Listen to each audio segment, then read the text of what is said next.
بسم اللہ الرحمن الرحیم۔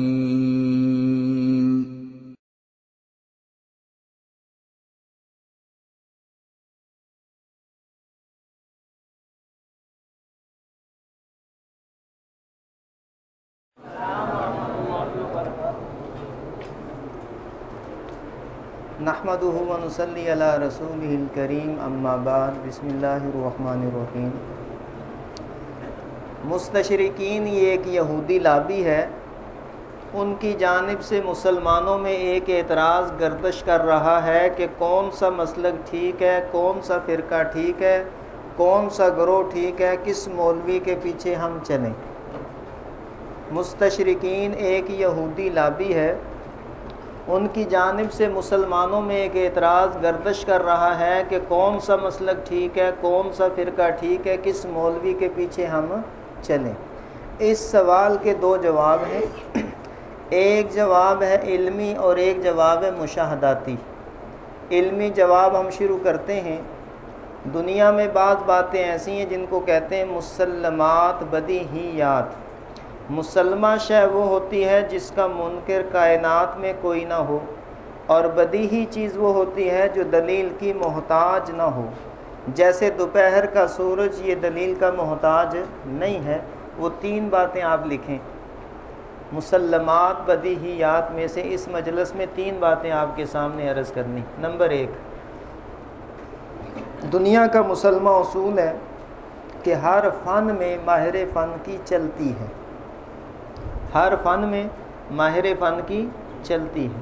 سونے کے کھرے کھوٹے ہونے میں سونار کی چلتی ہے، عدالت کے اندر وکیل کی چلتی ہے، طب میں طبیب کی چلتی ہے۔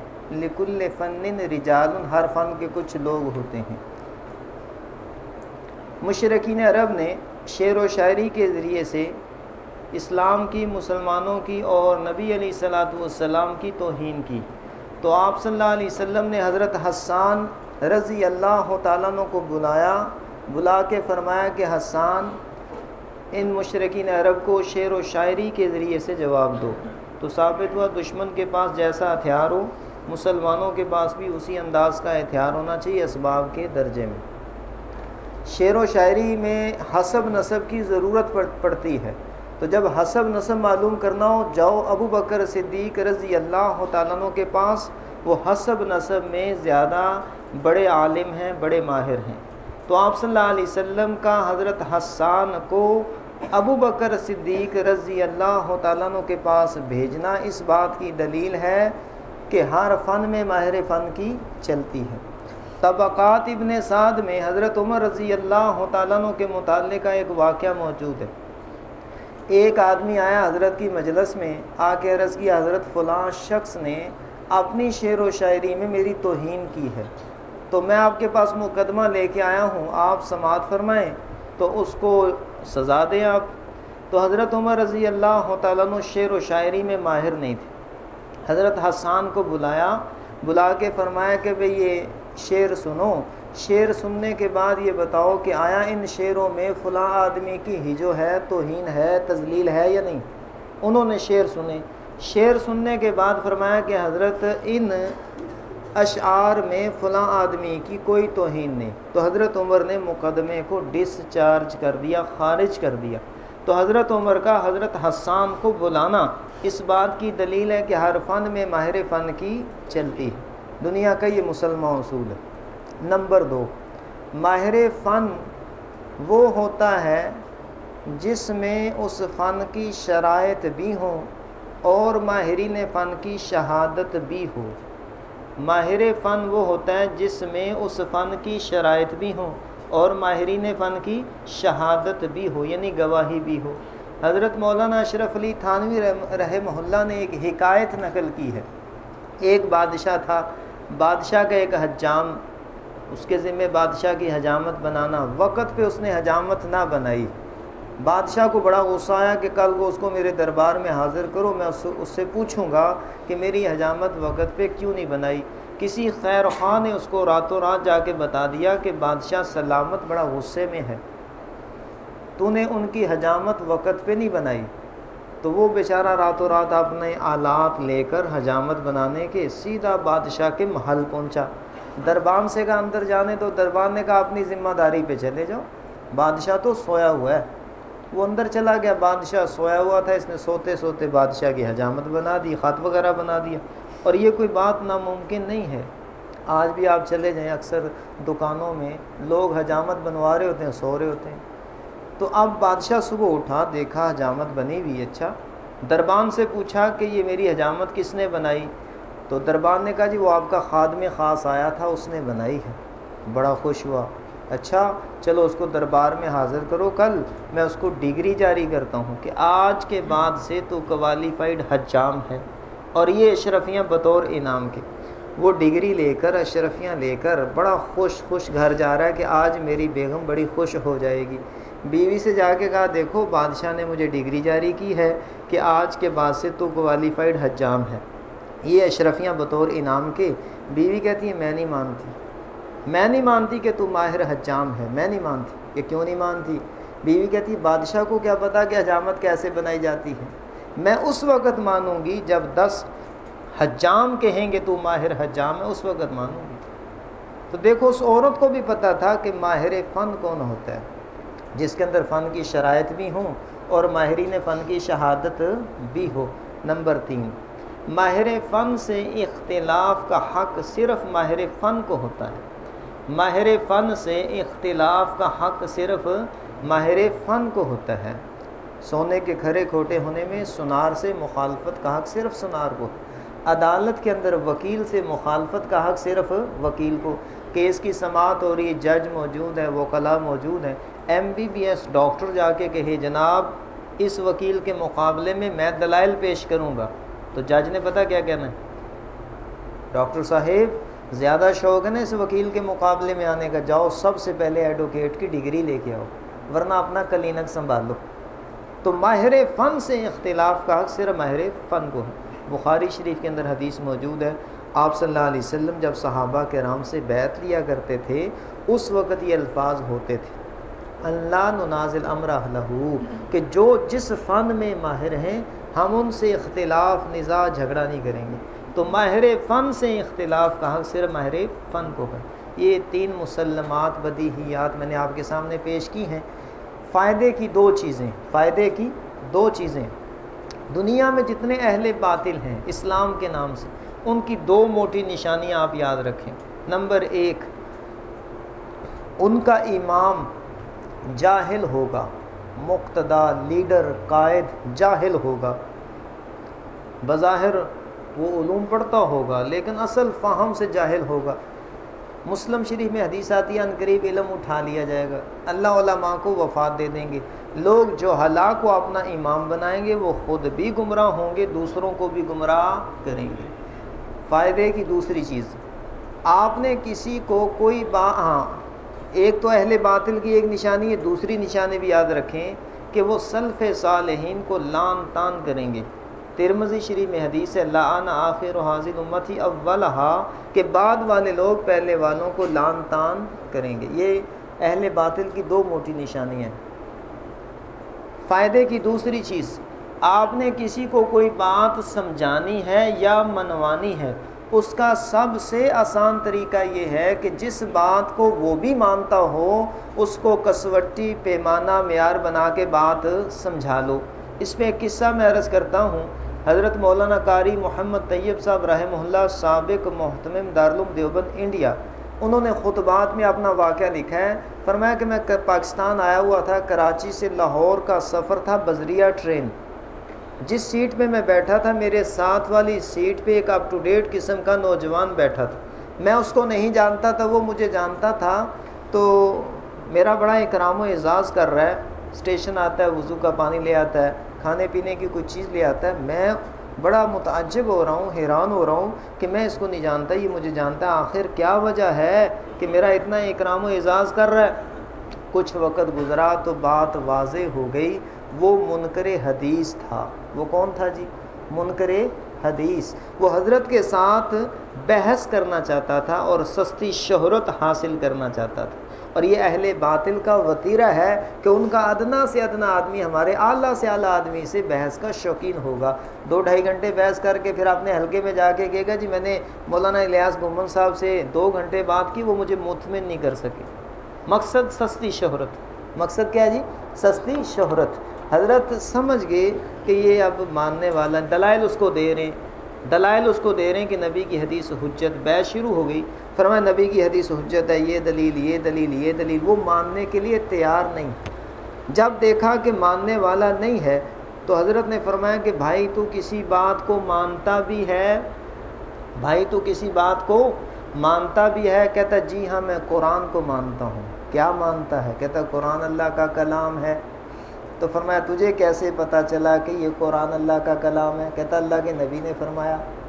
تو حضرت نے فرمایا جو اللہ کے نبی فرما دیں وہی حدیث ہوتی ہے. تو اس کا منکر ہے. پہلے قائل ہو کہ نبی کی حدیث حجت، اس کے بعد مانے گا کہ یہ قرآن اللہ کا کلام ہے. دیکھو اس واقعہ سے یہ بات سمجھ آ رہی ہے کہ اگر آپ نے کسی کو کوئی بات سمجھانی ہے، منوانی ہے، تو سب سے آسان طریقہ یہ ہے کہ جس بات کو وہ بھی مانتا ہو اس کو کسوٹی پیمانہ معیار بنا کے بات سمجھا لو. بر صغیر پاک و ہند میں جتنے مسلمان گروہ ہیں، نام لینے کی ضرورت کوئی نہیں. اب ہم ان تمام سے پوچھتے ہیں بھائی تم کسی بات کو مانتے بھی ہو؟ کیونکہ ہم بر صغیر میں ہیں نا جی. تو ہم بر صغیر میں رہنے والے وہ لوگ جو اپنے آپ کو مسلمان کہتے ہیں، ہم ان سے پوچھتے ہیں بھائی تم کسی شے کو مانتے بھی ہو؟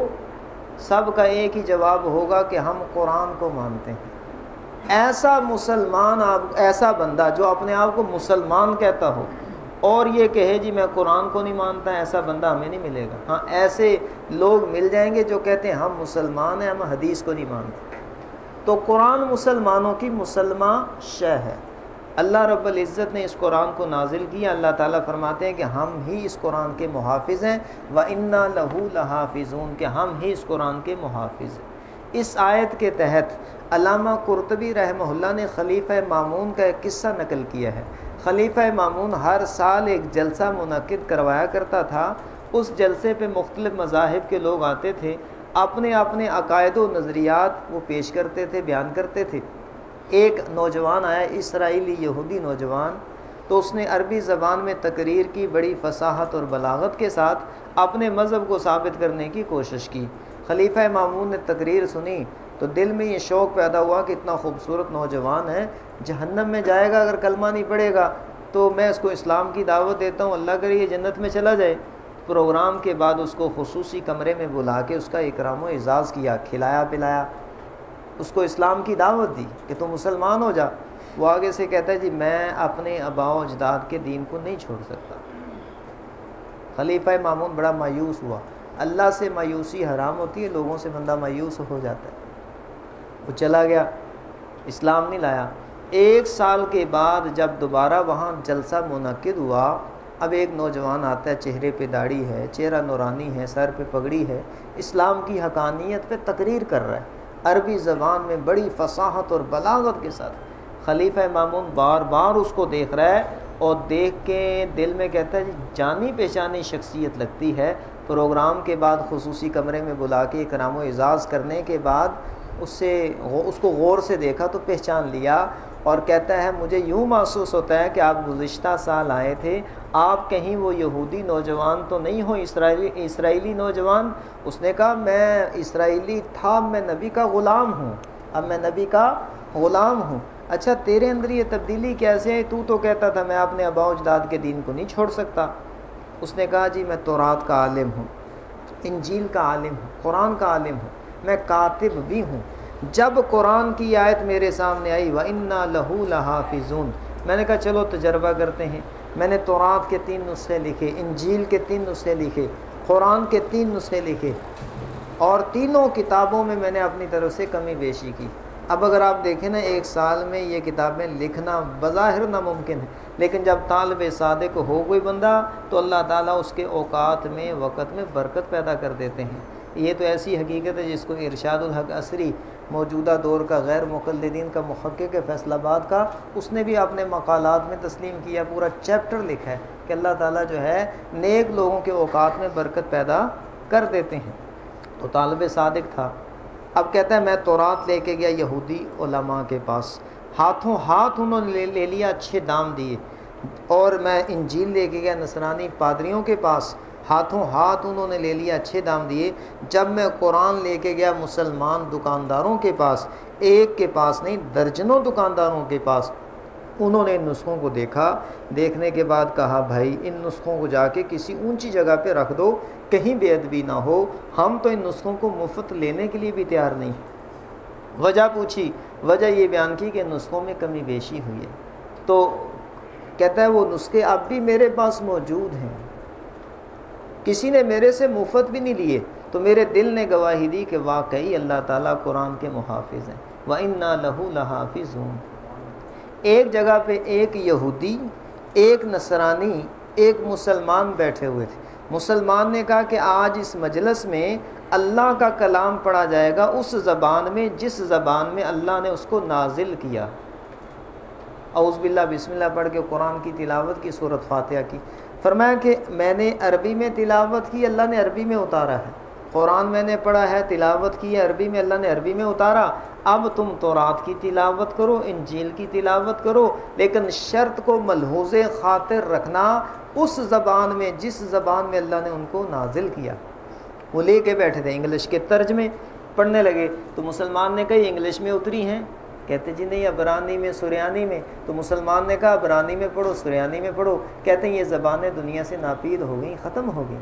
تو مسلمان نے کہا پھر مجھے کہنے دیجئے کہ اللہ نے جس دین کو چلانا تھا اس کو محفوظ بھی رکھا, اور جس دین کو چلانا نہیں تھا اس کو محفوظ بھی نہیں رکھا.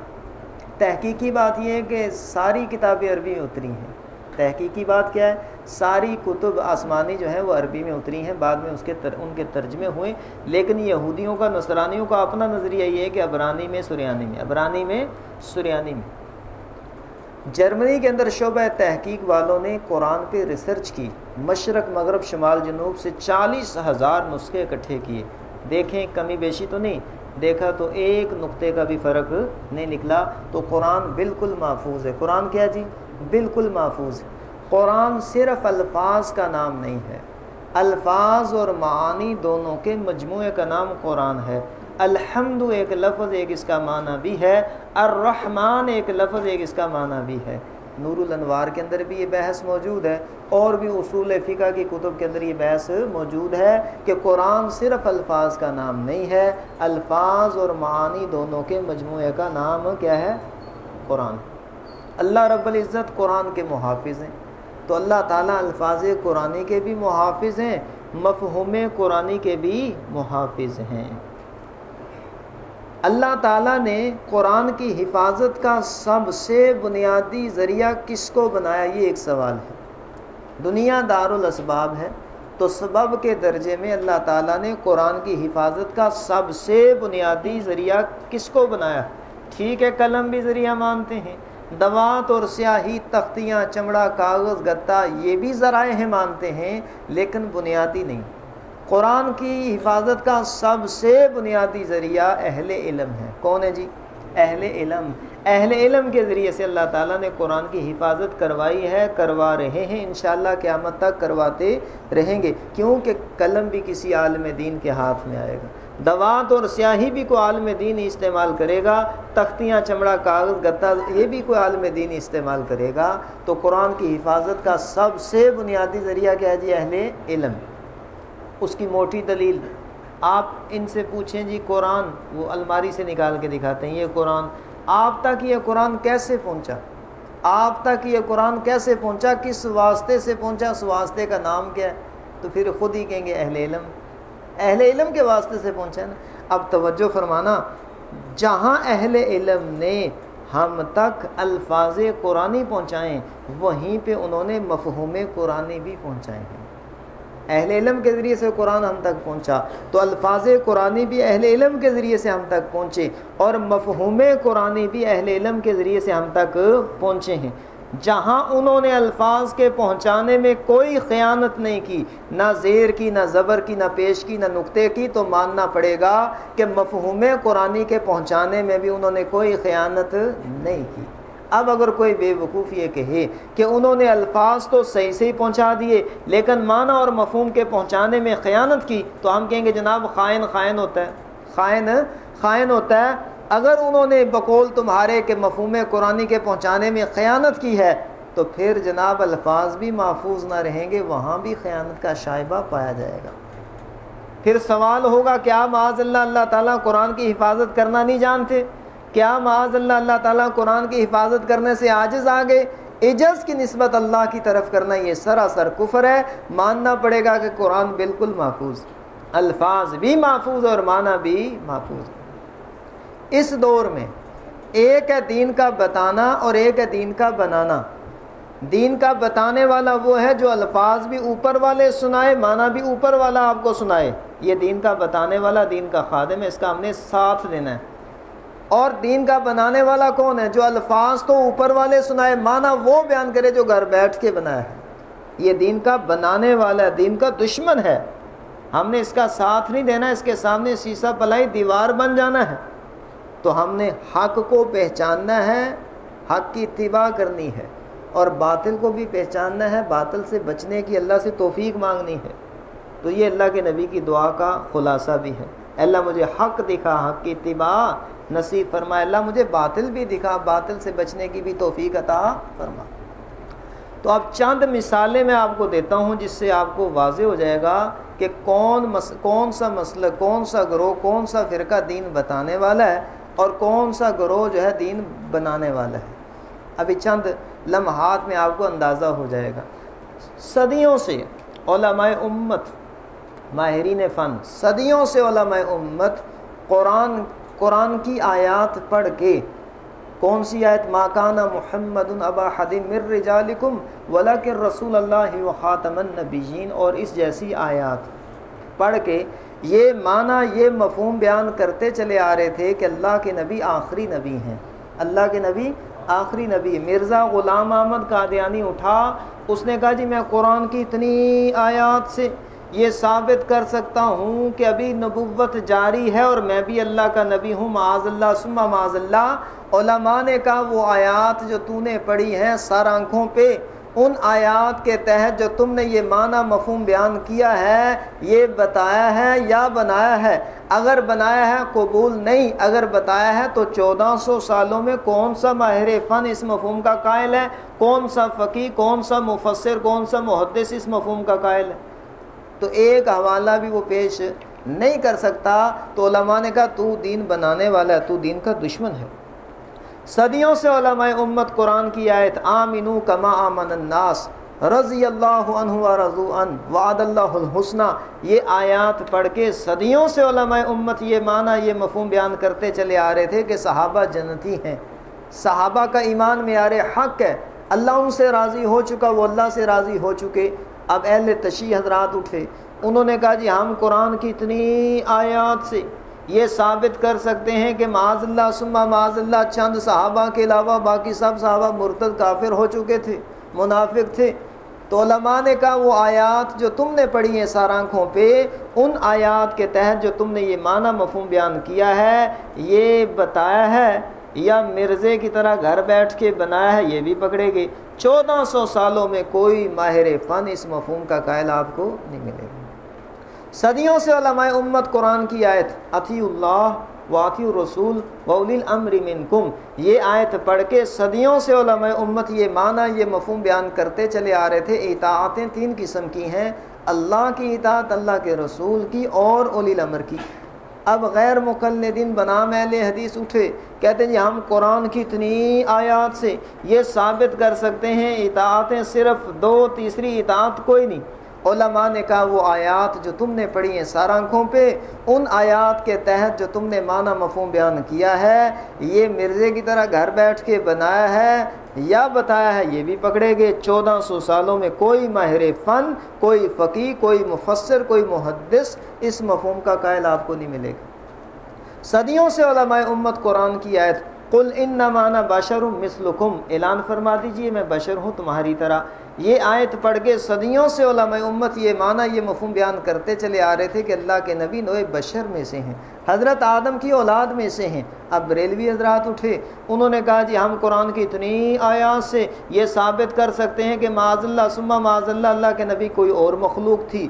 علماء نے کہا وہ آیات جو تم نے پڑھی ہیں سر آنکھوں پہ، ان آیات کے تحت جو تم نے یہ معنی مفہوم بیان کیا ہے، یہ مرزے کی طرح گھر بیٹھ کے بنایا ہے یا بتایا ہے، یہ بھی پکڑے گے۔ 1400 سالوں میں کوئی ماہر فن اس مفہوم کا قائل آپ کو نہیں ملے گا۔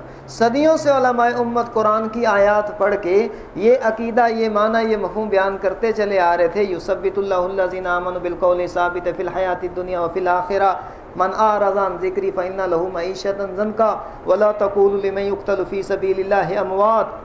اس طرح کی بے شمار آیات پڑھ کے یہ معنی یہ مفہوم بیان کرتے چلے آ رہے تھے کہ قبرستان میں جو قبر ہے، حصی قبر، یہ آخرت کا حصہ ہے، یہ برزخ کا حصہ ہے، یہ جنت کا باغ ہے یا جہنم کا گڑھا ہے۔ اس قبر میں ایک قسم کی حیات حاصل ہے، اس حیات کی وجہ سے اگر نیک ہے تو راحت محسوس کرتا ہے، برا ہے تو عذاب محسوس کرتا ہے۔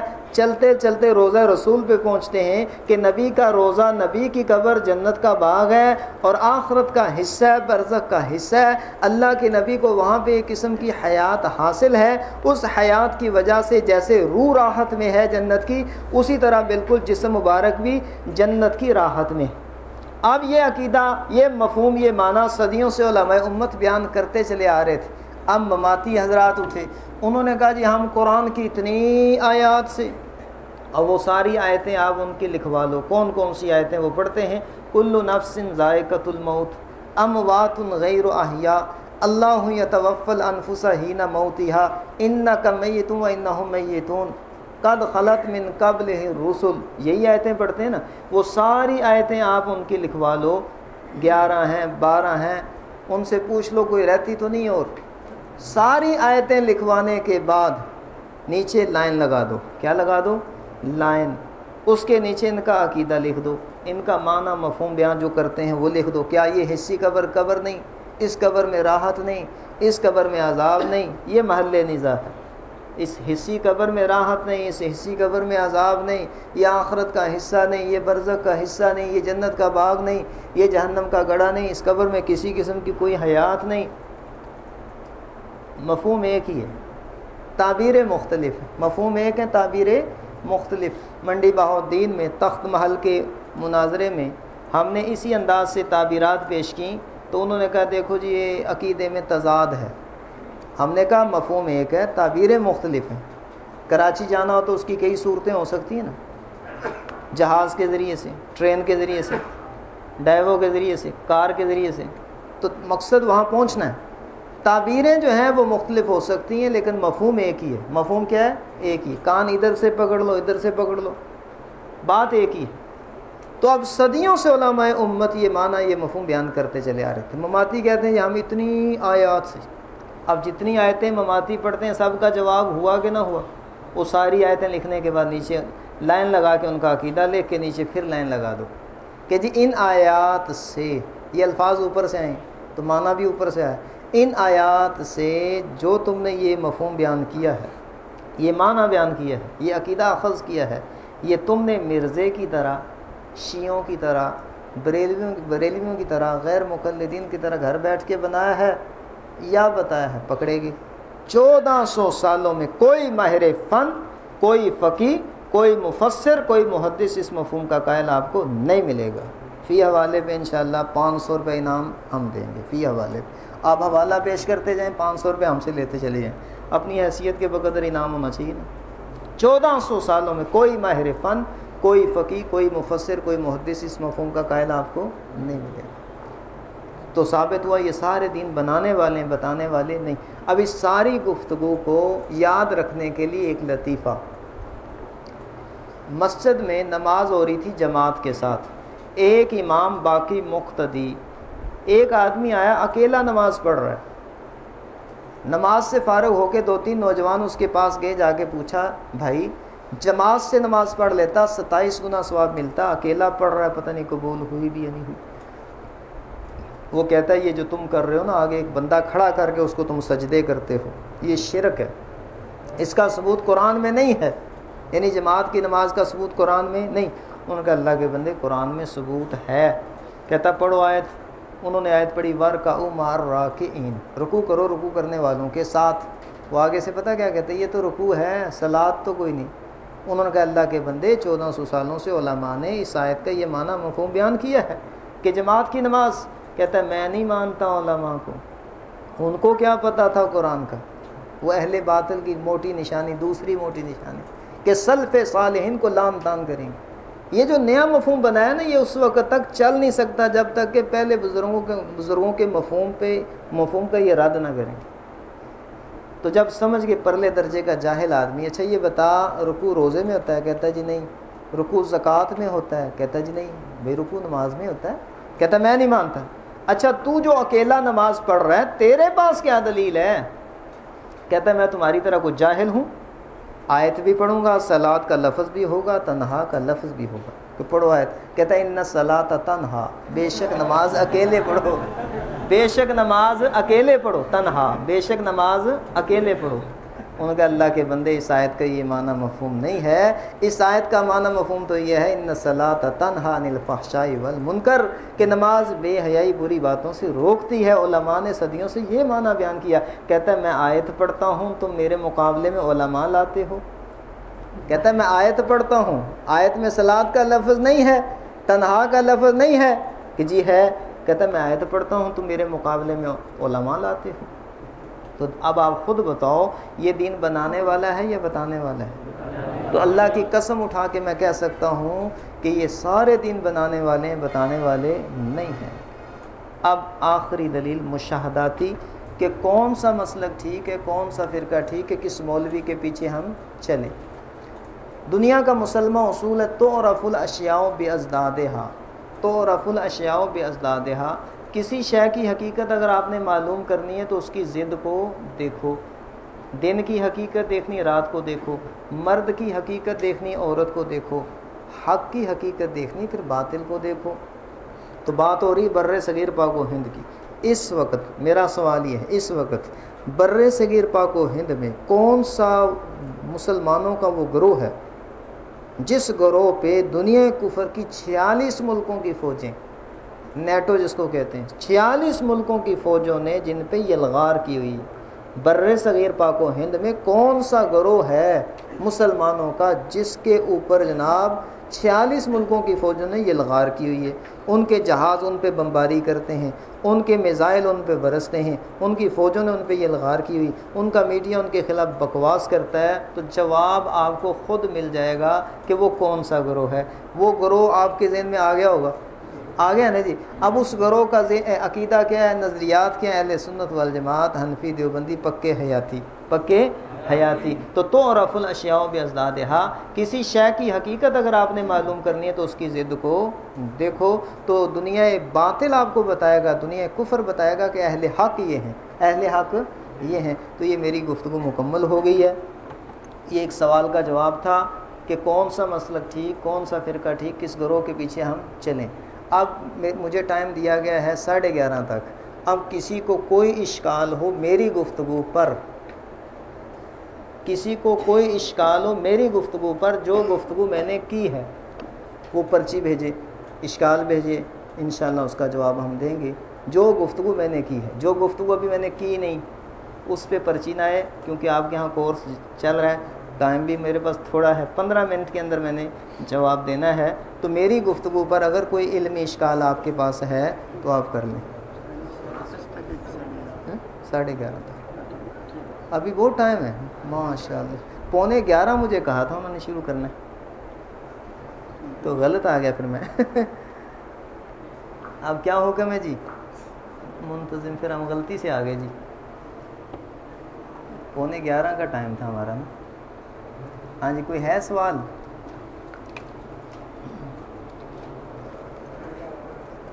استاد جی اپنا مختصر تعارف۔ میرا نام جی محمد بلال، منڈی بہاؤالدین سے تعلق۔